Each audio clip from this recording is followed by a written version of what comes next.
Hi. ഇന്ന് നമ്മൾ മാപ്പ് of the world എന്ന് പറയുന്ന ഒരു NLP ടെക്നിക്കിനെ പറ്റിയാണ് നമ്മൾ പഠിക്കാൻ പോകുന്നത്. സോ ഇതും അഗെയിൻ ഹീലിംഗിൽ വരുന്ന ഒരു കാര്യം തന്നെയാണ്. So map of the world എന്ന് വെച്ചാൽ നമ്മളെല്ലാവരും ഈ ലോകത്തെ നോക്കിക്കാണുന്നത് നമ്മൾ ഓരോ അനുഭവങ്ങളും ഓരോ റിയാലിറ്റി നമ്മൾ എക്സ്പീരിയൻസ് ചെയ്യുന്നത് നമ്മുടേതായ ഒരു പെർസ്പെക്റ്റീവിൽ നിന്നാണ്. ഉം.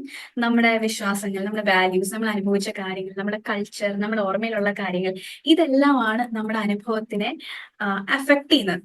ഒരു അർത്ഥത്തിൽ പറഞ്ഞാൽ നമ്മുടേതായ ഒരു കണ്ണാടിയിലൂടെയാണ് നമ്മൾ ഈ ലോകത്തിനെ നോക്കിക്കാണുന്നത് എന്നുള്ളതാണ്. അപ്പൊ അത് മഞ്ഞ നിറത്തിലുള്ള കണ്ണാടിയാണോ റെഡ് കളറാണോ അങ്ങനെയുള്ള ഡിഫറൻസുകൾ വരും. ഉദാഹരണത്തിന് ഈ ഒരു പിക്ചർ തന്നെ നിങ്ങൾ നോക്കിയാൽ ഈ ഒരു വ്യക്തിയുടെ ഉള്ളിൽ മുഴുവൻ സഫറിങ്, പ്രശ്നങ്ങൾ, കണ്ടു വളർന്നതെല്ലാം അത് തന്നെ ആയിരിക്കാം. ദാരിദ്ര്യം, പ്രശ്നങ്ങൾ, വഴക്ക്, അടി. അപ്പൊ ഈ വ്യക്തി ലോകത്ത് എല്ലായിടത്തും പ്രശ്നമാണ്, എല്ലാ ആളുകളും ചതിക്കുന്നവരാണ്, ദുഷ്ടന്മാരാണ്, നമ്മളൊക്കെ എങ്ങനെ പണിതരാൻ നോക്കുന്നവരാണ്, ഇങ്ങനെ വിശ്വസിക്കുന്ന ഒരാൾക്ക് ലോകം മുഴുവൻ അതായിട്ടാണ് തോന്നുക.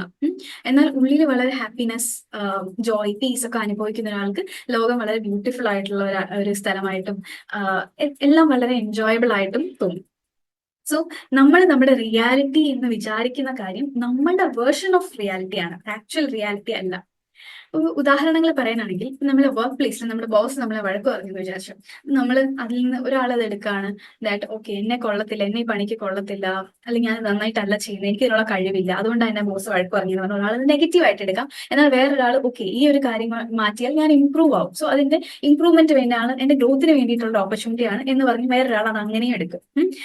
അതേപോലെ ഇപ്പൊ ഒരു ഫ്രണ്ടിനോട് നമ്മൾ ഒരു പുറത്ത് പോകാൻ പറഞ്ഞു, ആളെ ക്യാൻസൽ ചെയ്തു എന്ന് വിചാരിച്ചു, അല്ലെങ്കിൽ നമ്മൾ അടുത്ത് വിളിച്ചിട്ട് വന്നില്ല, അപ്പൊ നമ്മൾ വിചാരിക്കുകയാണ് എന്നെ അവർക്ക് ഇഷ്ടമല്ല, അതുകൊണ്ടാണ് എന്റെ കൂടെ അവർ വരാത്തതെന്ന് ഒരാൾ എടുക്കും. മറ്റേ ആളെങ്ങനെ എടുക്കും, അവർ ബിസിയാണ്, ടയർഡാണ്, സംതിങ്, അത് മറ്റൊരു സമയത്ത് അവരെ കാണാം എന്നുള്ള രീതിയിൽ എടുക്കും.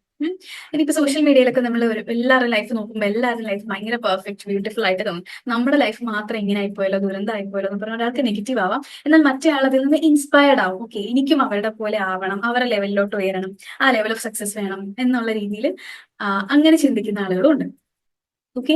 സോ ഇത് ഹീലിംഗിൽ എങ്ങനെ യൂസ് ചെയ്യാം എന്ന് ചോദിച്ചാൽ, ഈ ഒരു മാപ്പ് ഓഫ് ദ വേൾഡ് എന്ന് പറയുന്ന ഒരു ഇലാബറേറ്റ് ആയിട്ടുള്ള ഒരു ടെക്നിക്കാണ്. കംപ്ലീറ്റ് ലൈഫിനെ നമ്മൾ ഹീൽ ചെയ്യാൻ വേണ്ടിയിട്ട് ഉപയോഗിക്കുന്ന ഒരു കാര്യമാണ്. സോ എന്താണ് ചെയ്യാന്ന് വെച്ചാൽ, നമ്മുടെ ഓരോ ഏജ് ഗ്രൂപ്പിലെയും നമ്മളെ ട്രിഗർ ചെയ്ത ഇവന്റ്സ് അതെല്ലാം നമ്മൾ ഐഡന്റിഫൈ ചെയ്ത് ആ ഇവന്റ്സ് ആണ് നമ്മുടെ ഇപ്പോഴത്തെ ഐഡന്റിറ്റി, കറന്റ് മാപ്പ് എന്ന് ഉദ്ദേശിക്കുന്നത് നമ്മുടെ ഇപ്പോഴത്തെ ഐഡന്റിറ്റി, ഇപ്പോഴത്തെ നമ്മുടെ പെർസ്പെക്റ്റീവിനെ അഫക്ട് ചെയ്തതെന്ന് നമ്മൾ മനസ്സിലാക്കണം. അപ്പൊ ഇപ്പൊ നമ്മളെല്ലാം കണ്ടുകൊണ്ടിരിക്കുന്ന ഒരു മങ്ങിയ കാഴ്ചയാണെന്ന് വിചാരിച്ചു.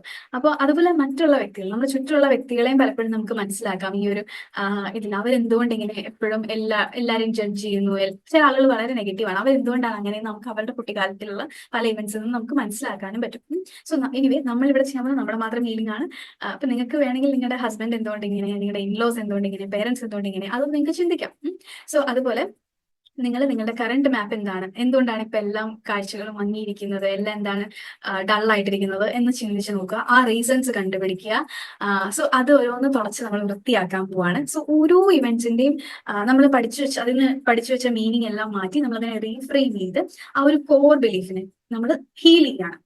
അതിനുശേഷം നമ്മൾ ഒരു പുതിയ കണ്ണടയിലൂടെയാണ് ഇന്ന് നമ്മൾ ക്ലിയർ ആയിട്ടുള്ള ബ്രൈറ്റ് ആയിട്ടുള്ള കാഴ്ചകളാണ് നമ്മൾ ഇന്ന് അതിൽ കാണാൻ പോകുന്നത്.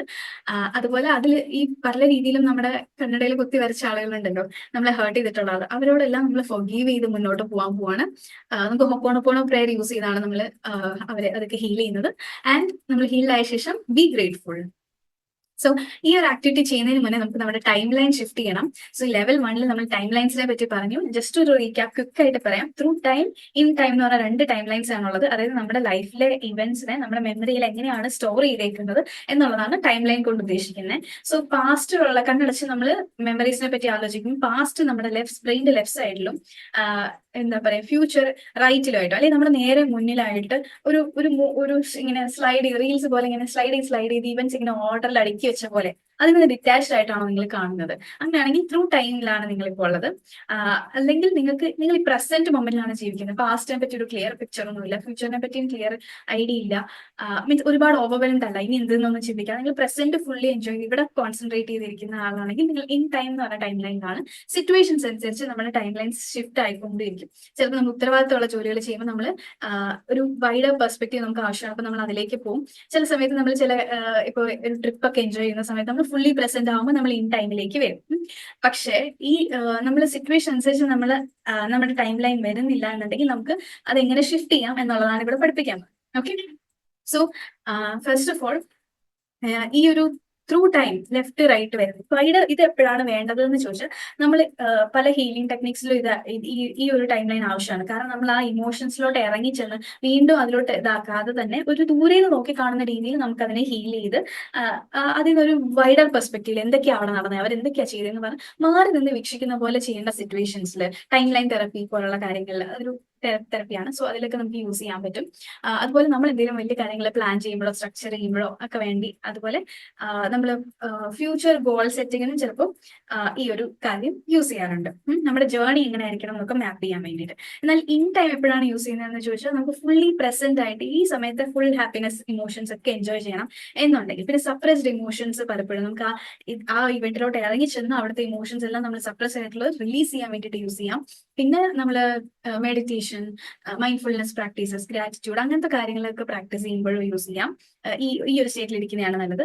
അതുപോലെ നമ്മുടെ ക്രിയേറ്റിവിറ്റി, പാഷൻ അങ്ങനത്തെ കാര്യങ്ങളൊക്കെ വർക്ക് ചെയ്യുമ്പോഴും നമ്മൾ പ്രസന്റ് മൊമെന്റിൽ ഇരുന്ന് ഒരു കാര്യം ചെയ്യുമ്പോൾ അതിൽ ഫുൾ കോൺസെൻട്രേറ്റഡ് ആയിട്ട് ചെയ്യുന്നതാണ് നല്ലത്. അതുപോലെ വിഷ്വലൈസേഷൻ ചെയ്യുമ്പോൾ നമ്മൾ ശരിക്കും ഇമോഷൻസ് ഒക്കെ ഫീൽ ചെയ്ത് ചെയ്യുമ്പോഴാണ് നമുക്കത് വർക്ക് ആവുന്നത്. സോ ആ സമയത്ത് നമ്മൾ ഇൻ ടൈം ആണ് യൂസ് ചെയ്യുന്നത്. സോ ഇതാണ് ലെഫ്റ്റ് റൈറ്റ് വരുന്നതാണ് through time, bigger picture, wider perspective time. നമ്മൾ എപ്പോഴും പ്രസന്റിൽ ഇരിക്കുന്നതാണ് നല്ലത്, which is back and front. So simply നിങ്ങളുടെ ടൈം ലൈൻ ഇങ്ങനെയാണെങ്കിൽ നിങ്ങൾ കൈ കൊണ്ട് ഇങ്ങനെ ഷിഫ്റ്റ് ചെയ്താൽ മതി. ഓക്കെ, ലെഫ്റ്റ് നേരെ, പാസ്റ്റ് നേരെ ബാക്കിലോട്ടും, ഫ്യൂച്ചർ റൈറ്റിലുള്ള ഫ്യൂച്ചർ നേരെ ഫ്രണ്ടിലോട്ടും ആക്കാം. സോ സിംപ്ലി ഇങ്ങനെ ഷിഫ്റ്റ് ചെയ്യാം. ഓക്കെ, അതാണ് നിങ്ങൾ ചെയ്യേണ്ടത്. പിന്നെ എന്താ പറയുക, അത് ജസ്റ്റ് നമ്മുടെ ഒരു വിഷ്വലൈസേഷൻ ആണ്. നമ്മൾ ജസ്റ്റ് നമ്മുടെ ഹാർട്ടിൽ കൈവച്ചിട്ട് ഞാൻ പ്രസന്റ് മൊമെന്റിലാണ് എന്ന് പറഞ്ഞുകൊണ്ട് തന്നെ നിങ്ങൾക്ക് ഈ ഒരു എന്താ പറയാ പ്രസന്റ് മൊമെന്റ് ഇൻ ടൈമിലോട്ട് വരാൻ പറ്റും. ഞാൻ പ്രസന്റിലാണ്, ഇവിടെ ഉള്ള കുറച്ച് ശബ്ദങ്ങളും ഫീലിങ്സും ഒക്കെ ഒന്നതാക്കി അങ്ങനെ പ്രസന്റ് മൊമെന്റിലെ കാര്യങ്ങളിൽ കോൺസെൻട്രേറ്റ് ചെയ്തുകൊണ്ട് പ്രസന്റിലോട്ട് വരാം. അല്ലാതെ തന്നെ ഇപ്പൊ ഇനി ഇൻ കേസ് എന്തെങ്കിലും പ്ലാനിങ് കാര്യങ്ങളൊക്കെ നിങ്ങൾക്ക് ചെയ്യണം എന്നുണ്ടെങ്കിൽ നിങ്ങൾക്ക് നിങ്ങളുടെ ലൈഫ് ഫുൾ ഇങ്ങനെ ഒരു മൂവി കാണുന്ന പോലെ, അല്ലെങ്കിൽ ഇങ്ങനെ അടുക്കി ഇവന്റ്സ് എല്ലാം നിങ്ങളുടെ മുന്നിൽ ഇങ്ങനെ അടുക്കി വെച്ച് നിങ്ങൾ നിങ്ങളുടെ ടൈം ലൈനിന്റെ മുകളിൽ ഫ്ലോട്ട് ചെയ്യുന്നതായിട്ടോ അതിൽ നിന്ന് മാറി നിൽക്കുന്നതായിട്ടോ അങ്ങനെ ചിന്തിച്ചുകൊണ്ട് നമുക്ക് ത്രൂ ടൈമിലോട്ട് പോകാൻ പറ്റും. പിന്നെ ഈ ത്രൂ ടൈമിൽ എപ്പോഴും ഇരുന്നാലുള്ള ഒരു പ്രശ്നം എന്ന് പറഞ്ഞാൽ നമ്മൾ പ്രസന്റ് മൊമെന്റിലെ കാര്യങ്ങൾ ഫുൾ ആയിട്ട് എൻജോയ് ചെയ്യില്ല. എപ്പോഴും നമ്മുടെ മനസ്സിലോട്ട് പഴയ കാര്യങ്ങളുടെ കുറ്റബോധം, അൺഹീൽഡ് ഇഷ്യൂസ് ഒക്കെ അതിന്റെ ബേർഡൻ ഇങ്ങനെ വന്ന് കിടപ്പുണ്ടാവും. അല്ലാന്നുണ്ടെങ്കിൽ നമ്മൾ നാളെ എന്ത് ചെയ്യണം, അടുത്ത ദിവസം എന്ത് ചെയ്യണം എന്നുള്ള ആങ്സൈറ്റി നമുക്ക് വരും. ഉറങ്ങാനൊക്കെ പറ്റാത്ത ആളുകൾ മിക്കവാറും നമ്മുടെ ടൈം ലൈൻ ഇങ്ങനെ നാളത്തെ കാര്യം മറ്റന്നാളത്തെ കാര്യമൊക്കെ ഇങ്ങനെ പ്ലാനിങ്ങിൽ ഇരിക്കുന്നതുകൊണ്ടാണ് നമുക്ക് രാത്രി ഉറങ്ങാൻ പറ്റും. സോ ഉറങ്ങാൻ നേരത്തും നമുക്ക് ഇൻ ടൈം ആക്കുക. മെഡിറ്റേഷൻ ഒക്കെ ചെയ്യുന്നവരാണെങ്കിൽ അപ്പോഴും നമ്മൾ ഷിഫ്റ്റ് ചെയ്ത് പ്രസന്റ് മൊമെന്റിലാണ് എന്നുള്ള രീതിയിൽ ചെയ്യാം. ഓക്കെ, സോ ഈ ഒരു ആക്ടിവിറ്റി കുറച്ച് ഡീറ്റെയിൽഡ് ആയിട്ട് ചെയ്യേണ്ട ഒരു ആക്ടിവിറ്റി ആണ്. അപ്പോൾ ഇത്രയുമാണ് നമ്മൾ ഇതിൽ ചെയ്യേണ്ടത്. ഫസ്റ്റ് ഓഫ് ഓൾ നിങ്ങളുടെ ഏജിനെ ഓരോരോ ഗ്രൂപ്പായിട്ട് ഡിവൈഡ് ചെയ്യാം. അപ്പോൾ നിങ്ങൾക്ക് ഓർമ്മ വെച്ച കാര്യം, എനിക്ക് 3 വയസ്സ് തൊട്ടുള്ള മെമ്മറീസ് ഉണ്ട്. സോ അതുകൊണ്ടാണ് ഞാൻ 3 to 6 എഴുതിയേക്കുന്നത്. സോ നിങ്ങളുടെ ഏർലി ചൈൽഡ്ഹുഡ് അങ്ങനെ ഒരു ഏജ്, അതിനുശേഷം എങ്ങനെ നിങ്ങൾക്ക് തന്നെ ഗ്രൂപ്പ് ചെയ്യാം സ്യൂട്ടബിൾ ആയിട്ട് എങ്ങനെയാണ് വേണ്ടത്.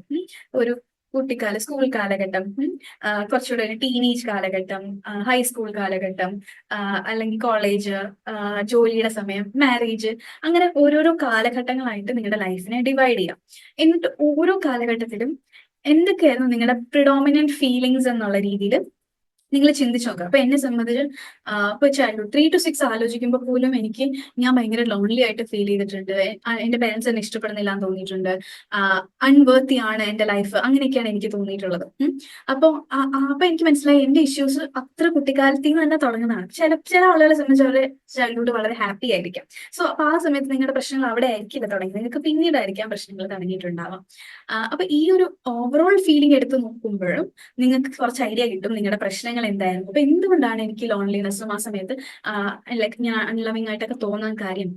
അപ്പൊ അതിന്റെ പേരൻസ് കാരണമാണ്,